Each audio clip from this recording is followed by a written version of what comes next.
You know, lately in photography, I've been doing something I've never done before, and it's just completely ignoring weather or my radar apps or anything like that. And just when I get bored, I'll just go out and shoot. And really, it's led me to some really spectacular places near where I live. And that's the beauty of just impromptu going to shoot and going on adventures. And what it's really led me to do a lot more than often is going out and shooting something like a time-lapse sequence. And typically, you know, on hot summer days in the South, like where I am right now, where it's over 100 degrees heat index, just brutal temperatures, I'll just go out, shoot a time lapse for like 30 minutes, depending on how far the drive is, enjoy my time outside, and then I'll wrap it up and come back home. And time lapse is just something that's really reinvigorated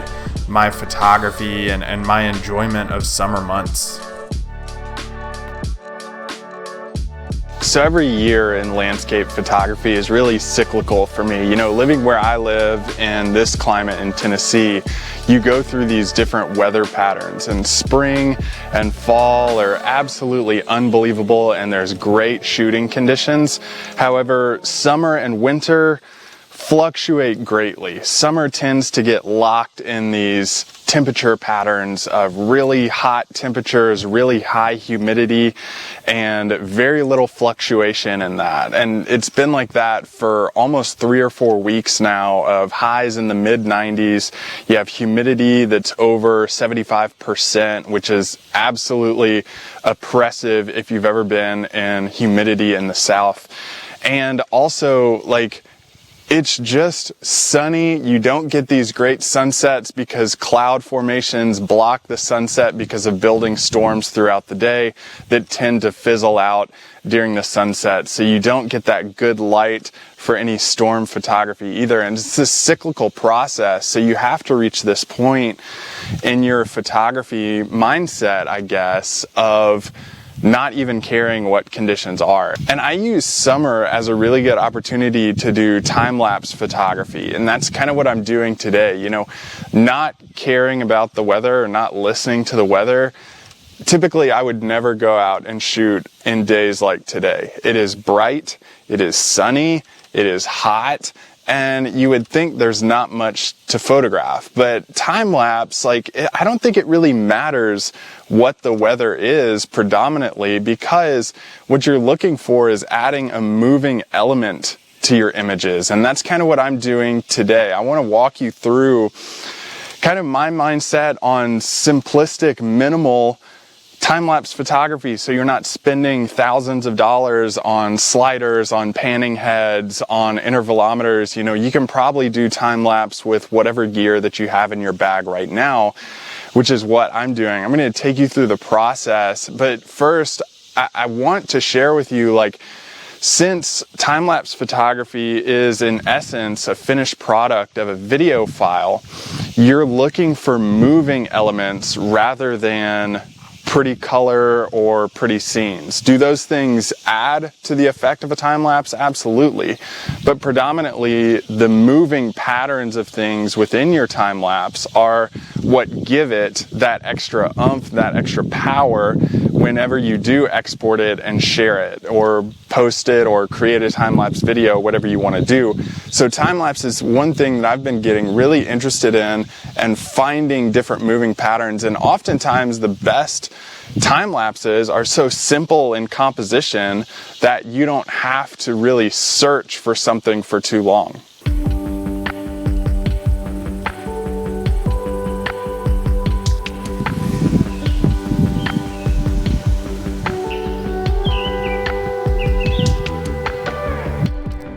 after looking around a little bit, I just discovered all these cypress trunks that are like buttress roots down going into the water. And I've photographed these cypress trees before, but never in the summer. I've only gone out in the fall, and I really enjoyed that. But then I stepped up top on this big platform that was built over the lake, and there was just an overlook of tons of these beautiful water lilies and water lily pads going out into the distance. And I tried to compress that with a telephoto lens and really show the distance and all the features that were going on in the lake itself. And then I started framing up this shot, which was going to be the time lapse, and just having all this algae in the foreground and really prominent in the photograph too. I really do think this time lapse is going to come together very well. So here's what I have set up in front of me. I'm out at this lake near my home in West Tennessee. It's about an hour-and-a-half drive, so it's a little bit of a drive to get out here, but my camera is pointed northwest at this lake. And what happens here is you get these cypress trees that grow up and get really green during the summer, and then you have these algae blooms that are in the bottom half of the frame that move around on the surface of the water.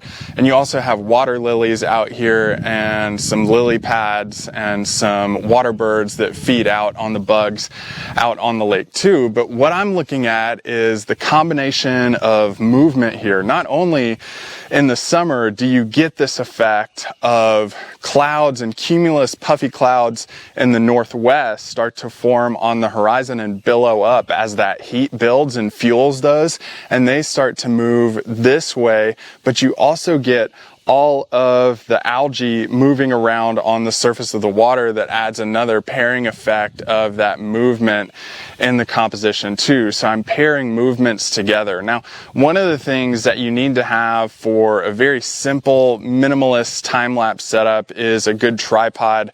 It doesn't even have to be like one of the expensive tripods. I have this camera set up on just a light carbon fiber travel tripod, and it's just pointed out northwest, stable ball head, not too much wind, so you don't have to worry about that blowing around a lot. You would probably need a little bit sturdier of a tripod if you were in some really high wind situations like storm situations and pointing out towards an outflow of wind coming off of a storm. But it's just really simple to have your camera just set up on a tripod ready to roll. Now, you also should probably get something like an L bracket to hold your camera in place on your ball head. That's one thing that I never leave the house without, is an L bracket. It's really important for keeping my camera sturdy. It also helps me flip my camera up vertically if I want to shoot stills going that way too. Camera, wide angle lens, you know, that's pretty standard. You probably never leave the house without those two things anyways, so those are really good to have too. And then lastly, the only other thing that you really need to have is a cable release. Now, you want a cable release that obviously attaches to the kind of camera you have. I'll link this one below in the video description. It is an affiliate link to Amazon, but this one was about $15, connects to Sony A-series cameras, and it comes with a hold lock feature, which I think is most important for time-lapse photography. In fact, I know it's most important because it's what I use for time-lapse. I don't have an intervalometer. I don't do anything like that. I just use a simple cable release for my shots. And what I like to do with this is I like to set up my camera settings to what I'm using in the field, what I'm seeing in the movement, but then I'll set it up to low continuous shooting on my camera. And you can set it up to low or high, typically on the newer cameras, or just continuous shooting if you have an older camera or an entry-level camera.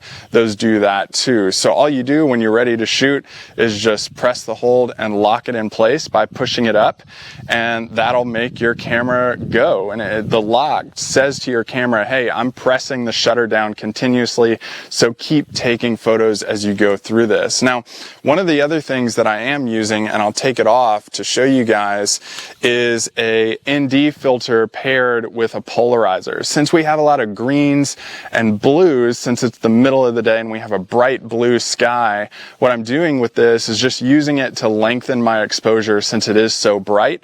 But since it's paired with a polarizer, I'm also pairing that effect with the ND filter. So as I spin this, it's going to remove a lot of that glare off of the surface of the water and make that dark, and also create contrast between the moving algae in the foreground versus the blue sky up top. So what we can do here is screw this on, lengthen our exposure, and then when I do that, let me just set up this time lapse so we can let it go. What I'm doing with this time lapse is just throwing it on f16. It's a really simple setting situation. So I'm at f16, ISO 100 to really try to lengthen that exposure to create a little bit of very slight blurring between the frames so that movement is elongated and emphasized in this time lapse, especially in the foreground, how we're pointing down here.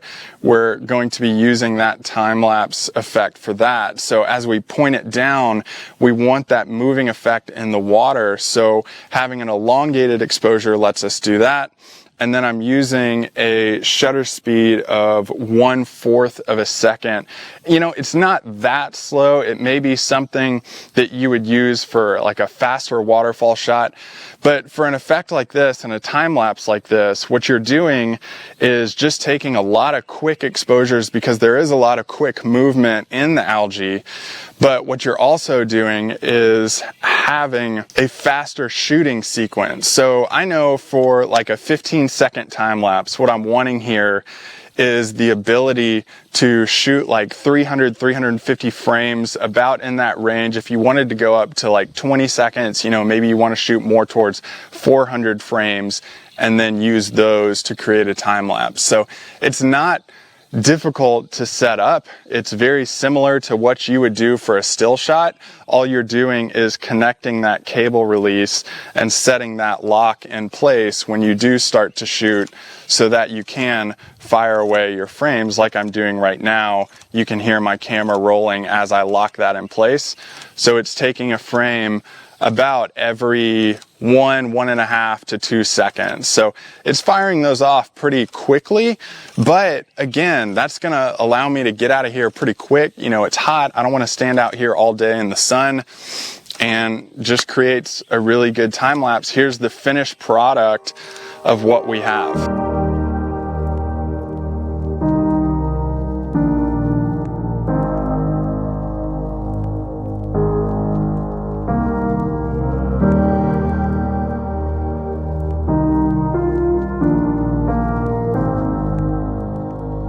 It's pretty simple to shoot a time lapse. I mean, you can probably walk outside your door right now and photograph one just to practice. In fact, I would encourage you to do that. I think the limitation and hesitation for a lot of people is, hey, I don't have, you know, thousands of dollars to throw at sliders, moving ball heads, you know, intervalometers, all these things that go into time-lapse photography. I think one of the other hesitations too is the fact that you may not know how to post-process these. That's what I want to share with you in the next video. If you click right here on your screen, I have a video coming up next that's going to show you how to quickly and easily edit a time lapse and move through that process in just Lightroom and Photoshop.